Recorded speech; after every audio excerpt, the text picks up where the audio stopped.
Hi పిల్లలు, welcome to my channel. ఈరోజు మనం 5th class maths magic work book semester 2లో 6th చాప్టర్ జియోమెట్రీలో ఉన్న వర్క్షీట్ 5ని ఏ విధంగా సాల్వ్ చేయాలో నేర్చుకుందాం. Sub topic types of angles. First one చూడండి. Measure each of the following angles using the protractor and write the measure. First one చూడండి, ఇది acute angle.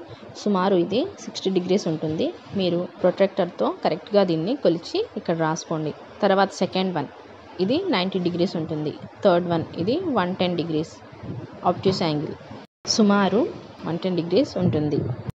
Second one, classify the following angles. కింది కోణాలను వర్గీకరించండి. ఇక్కడ చూడండి, కింద యాక్యూట్ యాంగిల్స్ అన్ని one సైడ్లో, తర్వాత రైట్ యాంగిల్స్, తర్వాత ఆబ్ట్యూస్ యాంగిల్స్ని విడివిడిగా ఇక్కడ రాయాలి. Acute angles 30 degrees, 45 degrees, 60 degrees, 50 degrees, 75 degrees. Right angle 90 degrees. Obtuse angles 100 degrees, 110 degrees, 120 degrees, 135 degrees. Third one చూడండి, write the names of the angles. Acute, right, obtuse. ఈ కింది కోణాల పేర్లు రాయండి.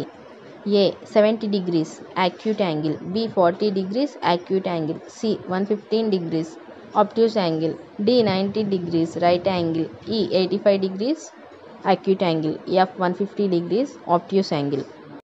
ఫోర్త్ వన్ చూడండి, draw the following angles using protractor. కోణమానిని ఉపయోగించి కింది కోణాలను గీయండి. ప్రొట్రాక్టర్ని యూజ్ చేసి ఈ విధంగా యాంగిల్స్ని డ్రా చేయాలి.